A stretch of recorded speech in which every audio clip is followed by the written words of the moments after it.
Qala ifritum minal jinni ana atika bihi qabla an taquma min maqamik wa inni alaihi laqawiyyun amin. Berkatalah ifrit kepada Sulaiman, aku bisa mendatangkan singgasananya Ratu Bilqis sebelum engkau berdiri dari tempat dudukmu. Wa inni alaihi laqawiyyun amin, dan aku ini makhluk yang kuat lagi bisa dipercaya untuk mengemban tugas ini. Jadi jin memang punya kemampuan khusus untuk memindahkan barang dari satu tempat ke tempat yang lain, punya teleportasi. Itu misal singgasana ya, apa susahnya bagi para ifrit itu untuk memindahkan misalnya paku atau benda-benda asing untuk masuk, apalagi cuma gumpalan rambut. Dengan izin Allah bisa. Jadi kaidahnya itu wa ma hum bidarrina bihi min ahadin illa biidznillah. Mereka itu tidak bisa mencelakai satu orang pun dengan ilmu sihirnya kecuali atas izin Allah. Ya, termasuk ini ifrit-ifrit ini ketika memang pas ya, sajennya pas, dan memang Allah sudah tetapkan hari naas untuk orang tersebut yang mau disihir, ya bisa saja masuk benda-benda tertentu. Repotnya, ada orang-orang yang ingin minta pembuktian. Mana buktinya jin bisa memindahkan paku ataupun benda-benda ke dalam tubuh korbannya. Ini repotnya. Orang yang berbicara demikian adalah public figure yang juga memiliki ratusan ribu bahkan jutaan pengikutnya. Bismillahirrahmanirrahim. Assalamualaikum warahmatullahi wabarakatuh. Teman-teman semua, jumpa lagi dengan saya di channel YouTube Maisha Al-Fatih. Pada video sebelumnya teman-teman, pada video ini saya menyatakan bahwa sebagai seorang yang beriman, kita wajib percaya bahwa sihir itu ada, santet itu nyata teman-teman. Lalu teman-teman, ada sebuah komentar dari akun YouTube yang bernama Kapten Romero. Dia menyatakan seperti ini: wajib mempercayai santet? Wow, yang tidak percaya dosa dong.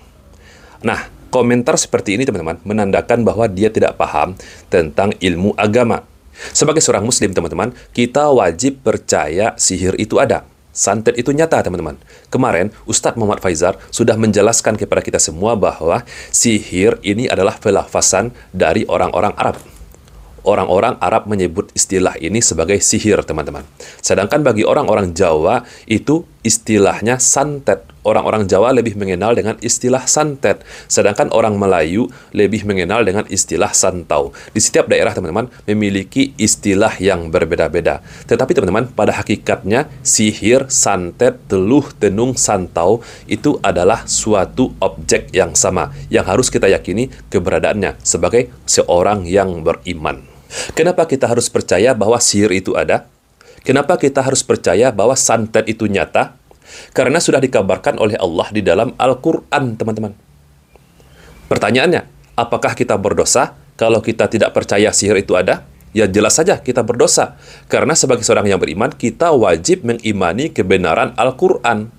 Sangat banyak di dalam Al-Quran, ayat-ayat di dalam Al-Quran yang menjelaskan tentang sihir. Lalu kita tidak percaya terhadap sihir. Lalu kita menolaknya. Sama saja kita menolak firman Allah yang diturunkan kepada Nabi kita Nabi Muhammad SAW. Teman-teman yang dirahmati Allah, berbicara soal sikap kita yang menyatakan adanya sihir, santet itu benar-benar nyata, pelet juga benar-benar nyata, itu adalah wujud keimanan kita kepada Al-Quran. Karena Allah yang mengabarkan di dalam Al-Quran, sihir itu nyata. Kalau di Al-Quran tidak ditemukan adanya kalimat sihir, tidak ditemukan adanya kejadian-kejadian yang nyata soal sihir, pasti kita tidak akan mempercayainya. Tapi karena Allah sendiri yang mengabarkan bahwa sihir itu memang nyata di Quran, Rasulullah juga mengatakan bahwa sihir itu nyata, maka sikap kita selaku kaum mukminin adalah mempercayainya 100%. Wajib kita mempercayainya 100%, teman-teman. Jangan diragukan lagi, karena ini adalah kabar dari Allah dan kabar dari Nabi kita Nabi Muhammad SAW. Lalu teman-teman, muncul orang-orang sebagai public figure yang banyak pengikutnya, yang tinggi subscribernya, yang luar biasa followernya, menyatakan di media sosialnya bahwa kalau santet itu ada, dia nih nggak percaya santet nih teman-teman. Kalau santet itu ada, silahkan kirimkan kepada saya. Waduh, silahkan kirimkan kepada saya pakunya, masukkan paku ke dalam tubuh saya, sekalian dengan palu-palunya, sekalian dengan semennya. Ini teman-teman sama halnya dia meragukan kebenaran di dalam Al-Quran. Sama halnya dia tidak mempercayai apa yang telah difirmankan oleh Allah di dalam Al-Quran. Seperti yang dijelaskan oleh Ustadz Muhammad Faizar tadi, santet itu adalah sihir itu sendiri, teman-teman. Cuman berbeda dari pelafasannya. Orang Arab menyebutnya sihir, kalau orang Jawa menyebutnya santet.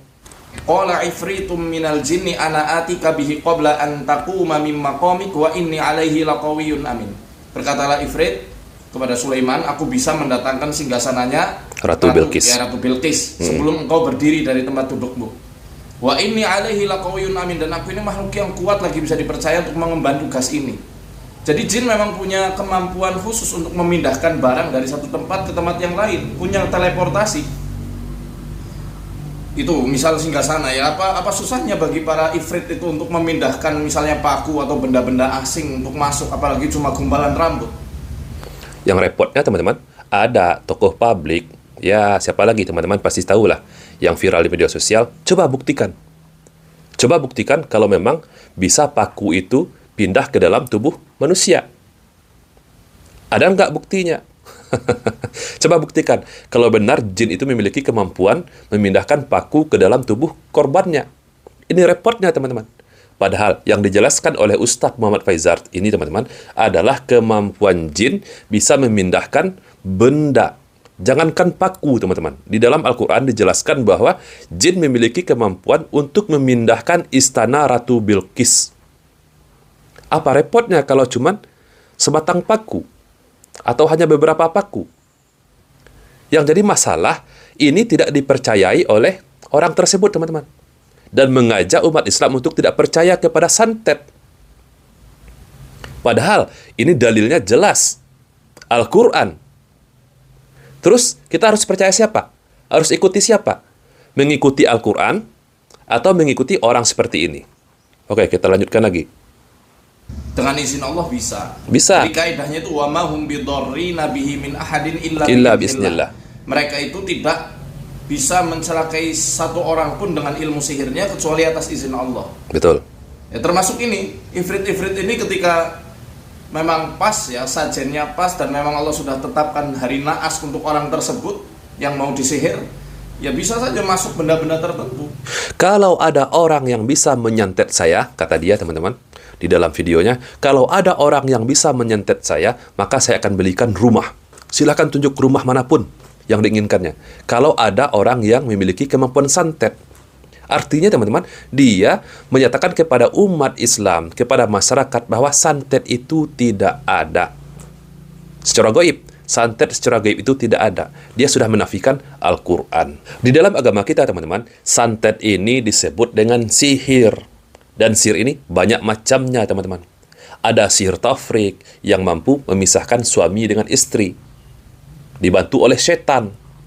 Ada sihir marid, sihir penyakit teman-teman, yang mampu membuat seseorang ini menjadi sakit.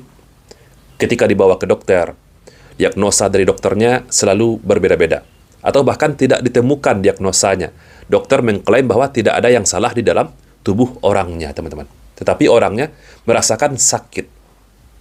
Tetapi tidak terdeteksi oleh medis. Sihir marid, sihir jahat, dibuat gila, ada yang dibuat lumpuh, ada yang dibuat perutnya kembung, ada yang keluar paku dari dalam tubuhnya. Mana buktinya? Waduh, itu sudah ada di channel YouTube-nya Ustadz Muhammad Faizar, teman-teman. Ada seorang perempuan yang dari dalam tubuhnya itu ada ratusan paku. Ratusan, teman-teman. Ketika dibawa ke dokter, itu pakunya dibedah. Dibedah oleh dokter ahli bedah. Dikeluarkan pakunya, dicabut. Dikeluarkan satu persatu.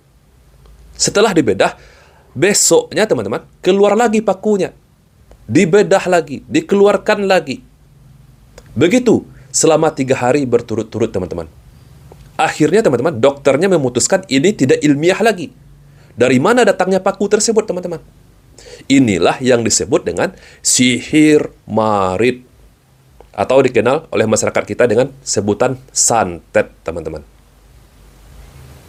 Jadi ketika kami selaku peruqyah, selaku santri, selaku dai mengajak kaum muslimin untuk waspada terhadap sihir, bukan berarti kita mengajak supaya orang-orang itu takut pada dukun. Betul. Demi Allah. Justru supaya masyarakat itu menjauhi perdukunan, menjauhi pengobatan-pengobatan yang tidak disyariatkan Allah dan Rasulnya, menjauhi pengobatan tipu-tipu, pengobatan sulap berkedok ilmu agama, ya. dan kembali kepada doa-doa perlindungan yang diajarkan Allah dan Rasulnya di Quran dan di Sunnah, dan juga yang diajarkan oleh para ulama. Nah, jadi jelas ya teman-teman. Sebagai seorang muslim, kita wajib mengimani bahwa sihir itu ada, teman-teman. Wajib, teman-teman. Kalau tidak kita yakini keberadaan sihir, maka kita berdosa. Kenapa? Karena sudah dikabarkan oleh Allah di dalam Al-Quran. Banyak sekali ayat-ayat di dalam Al-Quran. Al-Baqarah 102, Surah Al-Falaq, Surah Toha, Surah Al-A'raf, Surah Yunus. Banyak sekali teman-teman. Sangat banyak sekali di dalam Al-Quran dikabarkan tentang sihir ini ada. Lalu siapa kita? Siapa kita yang menafikan tentang keberadaan sihir? Oh, sihir itu tidak ada. Santet itu tidak ada. Halu. Kalau dikatakan sihir itu halu, teman-teman, orang-orang yang percaya kepada sihir itu halu, maka sama halnya dia menyatakan Al-Quran ini adalah kitab halu. Na'udzubillah. Dengan kita mengimani sihir itu ada, teman-teman, bukan berarti kita harus mempelajari ilmu sihir itu, teman-teman. Bukan berarti kita harus mengamalkan ilmu sihir tersebut. Apalagi kita meminta jasa kepada tukang sihir. Berdosa kita, teman-teman. Bahkan di dalam sebuah hadis dikatakan kafir bagi orang-orang yang percaya atau orang-orang yang meminta jasa peramal, dukun, tukang sihir. Di dalam hadis, teman-teman, Rasulullah SAW bersabda, "Man ata'arafan au sahiran au kahinan yu'minu bima yaqul faqad kafara bima unzala ala Muhammad."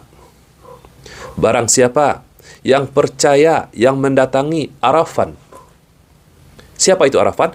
Yakni orang-orang yang mengaku mengetahui perkara-perkara gaib, yang bisa meramal. Au sahiran.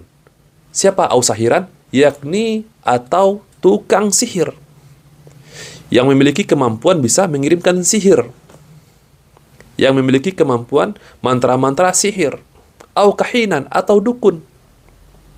Faqad kafara bima unzala ala Muhammad, maka telah kafir terhadap apa yang diturunkan oleh Allah kepada nabi kita, Nabi Muhammad SAW. Apa itu? Yakni Islam. Dengan kita meyakini sihir itu ada, teman-teman, maka artinya kita harus lebih mendekatkan diri kita kepada Allah. Meminta perlindungan kepada Allah agar kita jangan sampai terkena sihir. Mengamalkan zikir pagi, petang. Mengamalkan zikir-zikir yang telah diajarkan oleh Nabi kita agar kita terlindung dari sihir. Seperti membaca kalimah A'udzu bikalimatillahi tammati min syarri ma khalaq. Dibaca 3 kali, membaca Bismillahilladzi la yadurru ma'asmihi syai'un fil ardi wala fis sama' wa huwas samiul alim. Seperti membaca ayat kursi setiap selesai solat. Di saat kita tidur, sebelum kita tidur, kita membaca surah Al-Falaq, surah An-Nas. Ini semua dapat kita lakukan, teman-teman. Karena ini diajarkan oleh para ulama-ulama kita untuk melindungi diri kita dari sihir. Artinya, ketika kita percaya kepada sihir itu ada, bukan berarti kita takut kepada sihir tersebut. Apalagi mengamalkan ilmu sihir tersebut, teman-teman. Tetapi kita percaya karena sihir ada penjelasannya dari dalam Al-Quran dan hadis. Kenapa kita tidak percaya? Kenapa kita harus nafikan, teman-teman, tentang keberadaan sihir ataupun santet? Na'udzubillah. Okelah teman-teman semua, semoga video ini bermanfaat untuk kita semua. Saya Reski Masya Putra, barakallahu fikum. Assalamualaikum warahmatullahi wabarakatuh.